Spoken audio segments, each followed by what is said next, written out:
Saya tahu adik saya pasti pingin keadilan, dia adalah seseorang yang sangat baik hati dan juga kuat. Pasti dia pingin keadilan untuk, dan kita dari keluarga juga pingin keadilan. Dan tentunya kita tidak pingin kalau memang ini adalah suatu hal yang wajar bagi klinik tersebut, berarti mungkin ada korban-korban sebelumnya. Dan saya tidak mau ada lagi korban-korban ke depannya.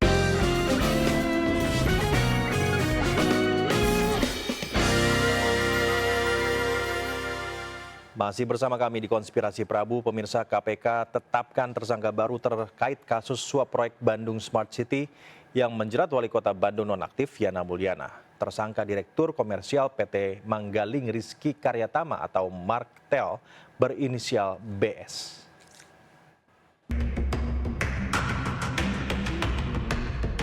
BS, Direktur Komersial PT Manggaling Rizky Karyatama atau PT Marktel, ditetapkan sebagai tersangka kasus suap proyek Bandung Smart City. BS ditetapkan sebagai tersangka setelah ditemukan fakta-fakta baru dari proses penyidikan Wali Kota nonaktif Kota Bandung, Yana Mulyana. BS diduga memberikan sejumlah uang kepada Yana terkait dengan proyek PT Marktel yang berhubungan dengan proyek lalu lintas di Kota Bandung. Total nilai proyek yang didapatkan BS dari tahun 2022 sampai dengan 2023 sebesar 6,7 miliar, diantaranya proyek pengadaan alat pengendali lalu lintas di Kota Bandung. Menjadi bukti awal penerimaan uang yang diberikan BS pada YM melalui DD dan KR sejumlah 1,3 miliar. Sebelumnya KPK telah menetapkan Yana Mulyana bersama 5 tersangka kasus dugaan korupsi pengadaan barang dan jasa terkait pembangunan Bandung Smart City 2020 hingga 2023.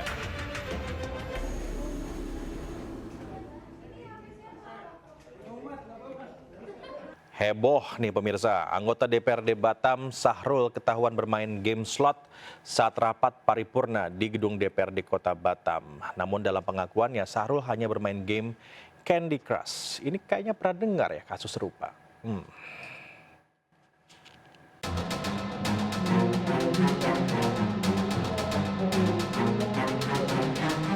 Inilah video amatir yang ramai diperbincangkan di media sosial saat seorang anggota DPRD Batam, Sahrul, asik bermain game judi online saat persiapan rapat paripurna. Anggota DPRD dari fraksi Partai Amanat Nasional ini terlihat fokus dengan game yang dimainkannya, meski MC sudah mengumumkan akan menyanyikan lagu kebangsaan Indonesia Raya. Menanggapi hal tersebut, Sahrul membantah telah bermain game slot saat paripurna. Namun game yang dimainkannya merupakan permainan game jenis Candy Crush. Saya menunggu waktu paripurna, saya isi dengan bermain Candy Crush. Jadi dalam hal ini bukan slot atau judi itu. Saya nggak paham dengan slot judi itu. Jadi saya tegaskan sekali lagi itu memang saya bermain Candy Crush sebelum paripurna dimulai. Saat ini pihak DPD PAN Kota Batam tengah melakukan klarifikasi terhadap salah satu kadernya yang viral di media sosial.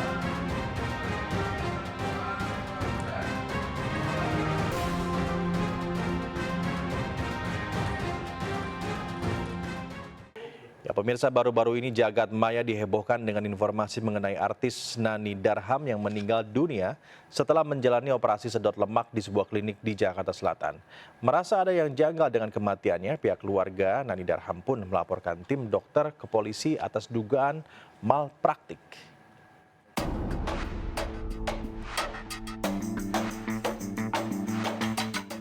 Lama tak terdengar kabarnya, seorang aktris yang juga pemain film, Nani Darham, meninggal dunia usai menjalani operasi kecantikan di sebuah klinik di Jalan Abdul Majid Raya, Kebayoran Baru, Jakarta Selatan. Di hari Sabtu 21 Oktober lalu, Nani datang ke klinik kecantikan untuk operasi sedot lemak. Setelah pemeriksaan kesehatan, Nani akhirnya menjalani operasi oleh sejumlah dokter. Namun saat operasi berlangsung, kondisi kesehatan Nani tidak stabil dan dibawa ke UGD rumah sakit hingga dinyatakan meninggal dunia. Pihak keluarga pun segera melaporkan tim dokter ke polisi atas dugaan malpraktik. Kalau misalnya tidak ada kejanggalan, tidak mungkin saya mengambil langkah ini. Sampai kami sebenarnya melakukan langkah ini adalah langkah yang berat ya, sampai adik saya diotopsi, segala macam, ini adalah langkah berat. Tapi karena kita pingin keadilan ya, saya tahu adik saya pasti pingin keadilan, dia adalah seseorang yang sangat baik hati dan juga kuat. Pasti dia pingin keadilan untuk kita dari keluarga juga pingin keadilan. Dan tentunya kita tidak pingin kalau memang ini adalah suatu hal yang wajar bagi klinik tersebut, berarti mungkin ada korban-korban sebelumnya, dan saya tidak mau ada lagi korban-korban ke depannya. Kami saat ini sudah melakukan pemeriksaan terhadap 11 orang saksi, baik dari pihak klinik yang antara lain dokter, para dokter yang saat itu turut melaksanakan kegiatan operasi, kemudian beberapa perawat yang juga ada di dalam klinik tersebut, baik yang terlibat langsung dalam kegiatan operasi tersebut maupun yang menerima pendaftaran si korban. Polisi telah melakukan olah TKP dan mengumpulkan beberapa alat bukti CCTV dan dokumen. Polisi juga masih memeriksa hasil otopsi jasad korban dari Rumah Sakit Polri Kramat Jati. Pemirsa, kenaikan ongkos haji tahun 2024 menjadi sorotan publik karena dinilai terlalu memberatkan. Tetapi akhirnya Kementerian Agama dan Komisi 8 DPR RI mencapai kesepakatan. Ongkos haji tetap naik, tetapi ada beberapa keringanan yang juga akan dirasakan oleh masyarakat. Selain itu, kuota jamaah haji Indonesia juga bertambah menjadi 241.000 jamaah. Nah, berikut informasi selengkapnya.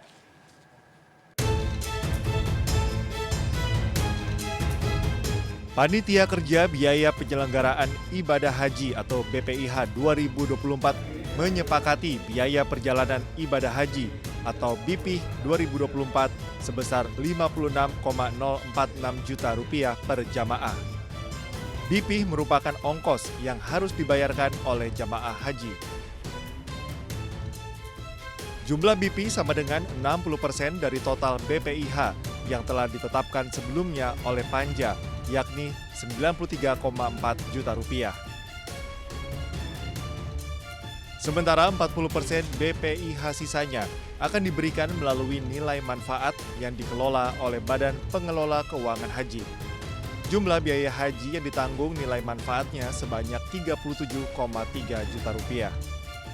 Biaya perjalanan ibadah haji BP atau biaya yang dibayar langsung oleh jamaah haji rata-rata per jamaah sebesar Rp56.172 atau sebesar 60%, meliputi biaya penerbangan, akomodasi di Mekah, sebagian akomodasi Madinah, biaya hidup atau living cost, dan biaya visa. Sementara itu, Menteri Agama Yakut Khalil Qomas mengungkapkan, mulai tahun ini jamaah bisa melunasi ongkos haji dengan cara dicicil. Sistem pembayaran ini berbeda dari tahun-tahun sebelumnya, sebab jamaah haji diwajibkan langsung membayar lunas. Kedepan skema baru dalam pelunasan biaya penyelenggaraan ibadah haji atau BPIH harus mulai diterapkan, yaitu jamaah calon haji bisa melakukan pelunasan ongkos haji dengan cara mencicil atau angsuran, sehingga sisa biaya haji yang harus dilunasi tidak terasa lebih banyak. Pimpinan dan anggota Komisi 8 DPR RI yang terhormat, pada prinsipnya tentu kami menyetujui hasil pembahasan Panitia Kerja BPIH untuk dapat disahkan menjadi BPIH tahun 1445 Hijriah 2024 Masehi. Pihak Panja DPR juga memastikan kuota untuk jamaah haji Indonesia sebesar 241.000 jamaah atau naik 20.000 dibandingkan tahun lalu. Penambahan kuota ini bisa mempercepat antrean jamaah haji Indonesia. Hasil kesepakatan antara Kementerian Agama dan Komisi 8 DPR RI selanjutnya akan disampaikan kepada Presiden untuk ditetapkan menjadi peraturan Presiden.